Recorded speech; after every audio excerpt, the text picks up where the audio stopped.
Shalom saudara yang kasih Tuhan, mari kita berdoa.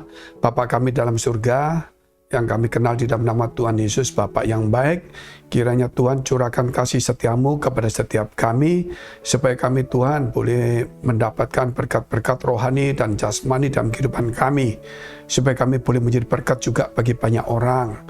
Tuhan berikan kepada kami damai sejahtera dan kasih sukacitamu, supaya Tuhan kami boleh menikmati dan menjadi saksi bagi banyak orang, supaya nama Tuhan dipermuliakan dan membawa jiwa-jiwa datang kepada Tuhan.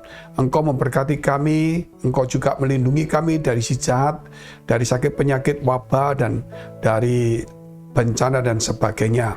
Kami juga berdoa mereka dalam pergumulan, kiranya Tuhan Engkau tolong, berikan hikmat, pertolonganmu dan kekuatanmu, dan yang sakit disembuhkan di dalam nama Tuhan Yesus. Haleluya, amin. Kita akan berbicara tentang kekuatan dan pertolongan, yaitu dari mana datangnya saudara.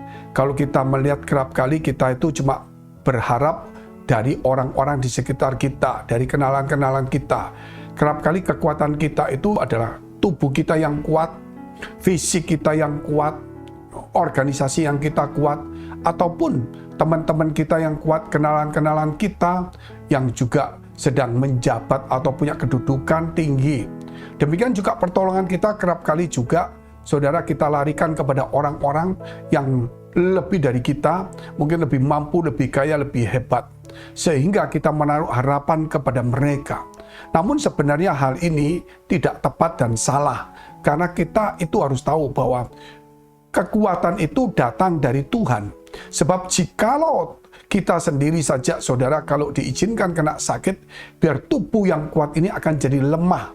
Satu saraf saja kalau kejepit, saudara, itu sudah membuat seseorang itu sepertinya tidak berdaya. Terlebih juga ketika ada persoalan demi masalah. Kerap kali setiap orang punya persoalan. Sehingga kalau kita datang meminta pertolongan pun itu tidak mungkin tulus dan sebaik mungkin. Hanya Tuhan yang bisa menolong kita. Sebab itu mari kita berharap kepada Tuhan dan kita memohon pertolongan Dia. Kita lihat dulu firman Tuhan di dalam kitab 1 Samuel pasal 2 ayat 1 dan ayat kedua. Lalu berdoalah Hana, katanya, hatiku bersukaria karena Tuhan, tanduk kekuatanku ditinggalkan oleh Tuhan. Mulutku mencemoohkan musuhku, sebab aku bersukacita karena pertolonganmu. Sampai di sini dahulu, saudara. Hana itu mandul, namun kemudian dia berdoa. Kenapa? Karena saudara, suaminya mengambil istri lain karena dia mandul, sehingga kemudian dia mulai meratap, menangis di rumah Tuhan. Dan kemudian Tuhan membuka kandungannya dan memberikan seorang anak, dan itulah Samuel. Setelah itu Tuhan memberikan lagi keturunan-keturunan lainnya, dan Samuel dipersembahkan oleh Hana kepada Tuhan. Apa kata Hana saat itu? Yaitu kalau kita melihat bahwa lalu berdoalah Hana, katanya, hatiku bersukacita. Kenapa? Tuhanlah kekuatan, Tuhanlah pertolonganku. Katanya seperti itu, saudara. Karena memang terbukti, saudara, kalau kita melihat bahwa dia dicemooh orang lain karena dia mandul. Zaman dahulu orang mandul itu dianggap sesuatu aib. Demikian juga ketika dia tidak punya apa-apa, dia berdoa, dan kemudian Tuhan membuka buah kandungannya. Sehingga saat itu dia berkata bahwa Tuhan adalah tanduk kekuatanku, dan dia adalah pertolongan. Dan dia mendengar doa kita. Sehingga hari ini, apapun pergumulan kita, saudara, apapun persoalan kita, sebesar apapun juga, mungkin kita dicemooh oleh orang lain, mungkin kita punya aib, saudara. Sehingga dimanapun kita tidak mungkin bisa dipulihkan, atau mungkin sakit tidak mungkin disembuhkan, atau sesuatu kita tidak punya seperti mandul. Tetapi kalau kita datang sungguh-sungguh kepada Tuhan, Alkitab firman Tuhan telah menceritakan, mengisahkan bagaimana Tuhan telah menolong membuka kandungan, karena Allah itu Tuhan yang maha kuasa. Jikalau seseorang berharap kepada Dia, dan ketika Tuhan berkenan, tidak ada yang mustahil, saudara. Oleh sebab itu, mari kita bertekun terus. Kita mencari wajah Tuhan, kita tidak henti-henti berdoa. Sama seperti Hana itu sudah berdoa sejak kawin, mandul berdoa, sampai akhirnya tidak terjadi apa-apa. Sehingga suaminya mengambil istri lain dan punya anak. Kemudian dia mulai dihinakan. Ketika dia punya satu kesempatan pergi ke rumah Allah, di mana dia menjumpai seorang imam bernama Eli, di situ dia meratap sungguh-sungguh kepada Tuhan. Berarti kita lihat sekian tahun dia di dalam doa, sekian tahun di dalam pengharapan, sekian tahun di dalam hinaan atau cemoohan. Tetapi saudara tidak menyurutkan imannya berada pada Tuhan.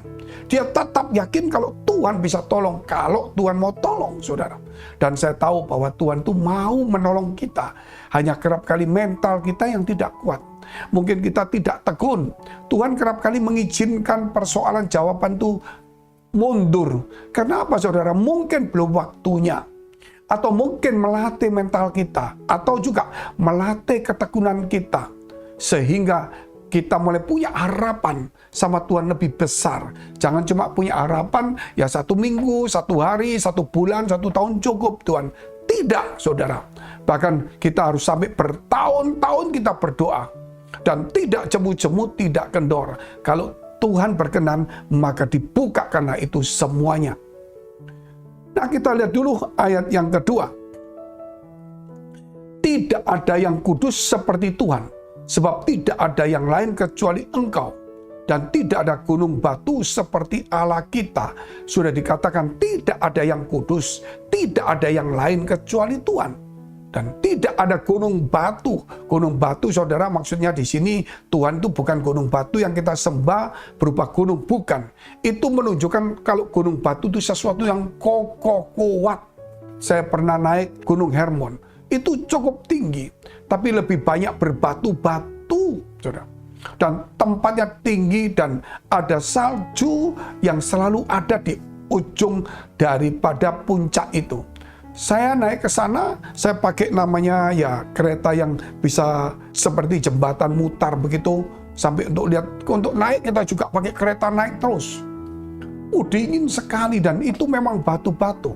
Sehingga kalau kita juga melihat, kalau kita membangun rumah, bukankah kita harus membangun di atas batu, bukan di atas pasir. Dan firman Tuhan berkata, jikalau kita membangun rumah, harus di atas batu, bukan pasir. Ketika ada badai, ada hujan banjir, rumah itu tetap kokoh karena dibangun di atas batu. Kalau di atas pasir tidak kuat, sebab itu Tuhan disebutkan tidak ada yang lain kecuali Tuhan itu yang kudus. Dan tidak ada lain gunung batu selain Tuhan kita. Kalau gunung batu yang hebat, Tuhan itu di atasnya saudara. Sebab itu saudara, pada saat-saat seperti ini mari kita berharap kepada Tuhan. Dan jangan kendor dalam pengharapan. Yakinlah akan tiba saatnya kita akan bersorak-sorai seperti Hana, bersuka cita karena Tuhan telah mengabulkan doanya. Mari kita berdoa. Kiranya Tuhan Kau memberkati kami, Engkau menyucikan hati pikiran kami, supaya kami menikmati firman-Mu, supaya kami tetap berharap, dan kami tahu Engkau adalah kekuatan dan pertolongan kami, tanduk keselamatan kami. Di dalam nama Tuhan Yesus, biar setiap kami boleh diberkati, dilindungi dari si jahat, kuasa kegelapan, orang-orang jahat, bencana, sakit, penyakit, dan wabah. Bahkan yang dalam pergumulan Kau tolong. Mari saudara, engkau yang dalam pergumulan, dekapkan kedua tanganmu di dadamu. Dan yakinlah Tuhanlah kekuatan dan pertolonganmu. Demikian juga yang sakit, tumpangkan tangan bagian sakit. Percayalah, tidak ada Allah selain Tuhan kita. Di dalam nama Tuhan Yesus, jadilah sembuh, jadilah pulih, jadilah kuat dan diberkati Tuhan. Demi nama Tuhan Yesus, kami sudah mengucap syukur dan berdoa. Haleluya, amin. Jika saudara masih membutuhkan pelayanan doa dan konseling, silakan hubungi nomor yang tertera. Tuhan Yesus memberkati.